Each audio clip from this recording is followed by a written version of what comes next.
Nobody broke the law. That is the strangest thing about the entire offshore system, and it is where every conversation about it goes wrong. There is no theft to prosecute, no criminal to point at. There are lawyers, accountants, filing clerks in parliaments, all doing their jobs correctly. The machine they built between them has a shape, and it is simple enough to draw, which leaves a question with no comfortable answer. If everybody followed the rules, why does it feel like something was taken from you? Start with the smallest piece, the thing everything else is built on. Somewhere right now, a person is sitting at a kitchen table filling out a form on a laptop. He is not a criminal. He is a dentist, or a builder, or somebody who just sold a business. It takes about 20 minutes. There is a fee, roughly $1,000, sometimes less. A few weeks later, a company exists. It has a name. It has an address, usually a building it will never visit, and that is the whole company. No employees, no office, no product, no customers.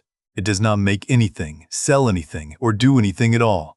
Which raises an obvious question. What is the point of a company that does nothing? Here is the point. It does not need to do anything. It only needs to own things. And that is where the strange part lives. The tool costs about $1,000, and there is no upper limit on what it can hold. A house, a fleet of ships, $100 million in shares. The same $1,000 shell holds all of it just as easily as it holds nothing. So what does it own exactly? Here is where almost everyone gets it wrong, including, for a long time, me. When you hear offshore, you picture money leaving, a suitcase, a private jet, a vault on an island somewhere. That is not what happens. Most of the time, the money does not go anywhere at all. The shares stay in the same market. The building stays on the same street. The bank account can sit in the same city it always sat in. Nothing moves. What changes is a single line on a piece of paper, the line that says, who owns it? Before, your name. After, the name of a company, or a foundation, or a trust, which is an arrangement where you hand your things to someone else to hold for you, under written instructions you wrote yourself. Read that again, because the whole system fits inside it. You hand it over. You write the rules for how it is handled. You decide who benefits. And on paper, you own nothing. The money was never hidden. The owner was. Picture what that looks like from the outside. An investigator pulls the record on a house worth $8 million. The owner is a company. He pulls the company. The company is owned by a foundation. He pulls the foundation, and the foundation has no owner at all, because foundations do not have owners. They have purposes, written down by whoever created them. Meanwhile, the man who lives in that house has lived in it for 11 years. He chose the kitchen. He knows which stair creaks. And on every piece of paper that exists, he is a guest. And when someone comes looking, they do not find a locked door. They find a document. A perfectly valid, publicly filed, completely legal document saying that this thing belongs to someone who is not you. If it is that simple, why not just use one? Why do these structures end up with 4, 5, 6 layers stacked on top of each other?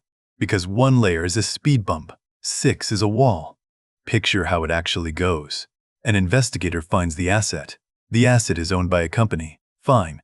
So he asks who owns the company. The company is owned by a foundation in a second country. So he asks who controls the foundation. The foundation answers to a trust in a third country. And the trust has a director who is a professional director, a person paid to have his name on hundreds of these, who knows nothing about any of them. Every one of those steps is legal. Every single one. But look at what each step cost the person trying to follow it. A request through a foreign court, a translation, a different legal system with different rules about what it will hand over, and to whom, and after how long, months at best, usually years. Now stack 6 of them. The person hiding pays a lawyer once. The person looking pays with time in a different country, every single step, and they have to win all of them. Miss one and the chain breaks. That is the part worth sitting with. The complexity is not a side effect of hiding. The complexity is the wall. So who builds these things? Not who you would picture. Think about a lawyer in a mid-sized firm. Call her Anna. She is 15 years into a career she is good at, and she has never once been asked to do something she considered wrong. Her client wants to structure an inheritance so it passes cleanly to his children in 2 countries without a probate fight that eats 3 years and half the estate. That is a real problem. Families are destroyed by it. She solves it correctly, using tools that exist for exactly this reason. Think about the clerk in a registry office. Forms arrive. The forms are complete. The fee is paid. He files them. That is the job. Filing a complete form is not a decision. Think about the accountant. He is handed a structure that already exists and asked to report it accurately. He reports it accurately. Now look at what happened. Nobody in that chain did anything wrong. Not one of them broke a rule, or bent one, or even had to look away. The lawyer wrote a legal document. The clerk filed a legal form. The accountant declared a legal structure. The crime, if there even is one, is not sitting on anybody's desk. It only exists in the shape of the whole thing, and nobody is looking at the shape. And here's the quiet part. Nobody's job is to look at the whole thing. That is individuals. Companies do something different and in some ways, stranger. A large company has a problem. Its profit shows up in countries with real tax rates because that is where its customers are. It would prefer the profit showed up somewhere else. It cannot move the customers, so it moves something else. It takes the thing it owns that has no fixed address, the brand, the logo, the patent, the software, something that exists as an idea rather than an object. It sells that thing to itself. Specifically, it sets up a subsidiary in a low-tax country and transfers the brand to it. Now the brand legally belongs to a company in that country. And then the profitable branch, the one selling to real customers in a country with real taxes, pays that subsidiary for permission to use the brand. Read that once more. The company pays itself for the right to use its own name. On the books in a high-tax country, that payment is an expense. Expenses reduce profit. Less profit, less tax. On the books in the low-tax country, the same payment arrives as income. Income there is taxed lightly or sometimes barely at all. Nothing physical moved. No factory relocated. No employee changed desks. A payment went from one pocket of the same coat to another pocket of the same coat, and on the way, the tax bill fell. Which brings us to the map. Where are these places? Ask people to name a tax haven and you get an island, something small, sunny, and vaguely lawless. The rankings tell a different story. The Tax Justice Network publishes an index of the jurisdictions most complicit in helping multinationals underpay corporate tax. Near the top, the British Virgin Islands, the Cayman Islands, Switzerland, Bermuda, Singapore, Hong Kong, the Netherlands, Jersey, Ireland. Look at that list again, and something jumps out. The British Virgin Islands is a British overseas territory. So are the Cayman Islands. So is Bermuda. Jersey is a British Crown dependency. 4 of the top 8 are not independent countries at all. They are territories and dependencies under British sovereignty.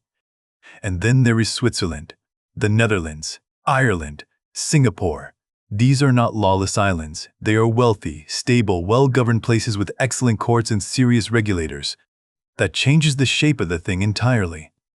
This is not a scattering of rogue islands operating outside the system.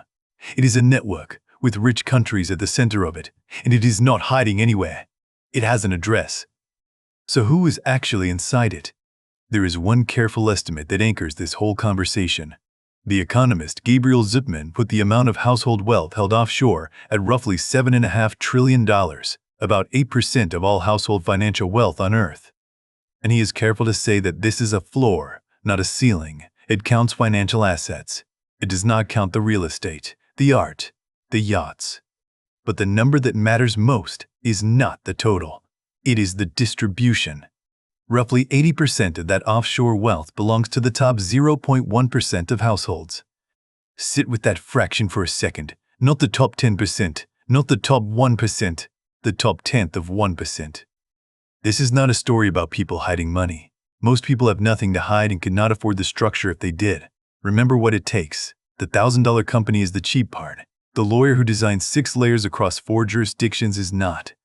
The tool only pays for itself above a certain amount. Below that line, it is just an expensive way to lose money. So this is not a widespread behavior.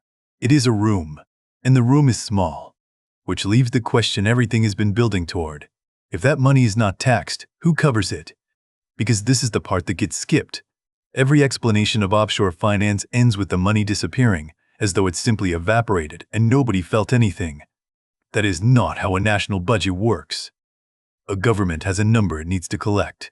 Roads, hospitals, courts, pensions, the interest on old debt. That number does not shrink because one source of revenue got smaller. The obligations stay exactly where they were. So the number gets collected somewhere else, and it gets collected where collection is easiest. Think about what is easiest to tax. A payroll, where the money is counted before the worker ever touches it. A purchase, where the tax is added at the register. A utility bill. A fuel tax. Property on a street with a fixed address. Now think about what those things have in common. None of them can be restructured. None of them can be handed to a trust in a third country. A salary cannot be moved offshore. A nurse cannot reincorporate her paycheck in Bermuda. A grocery bill cannot be held by a foundation.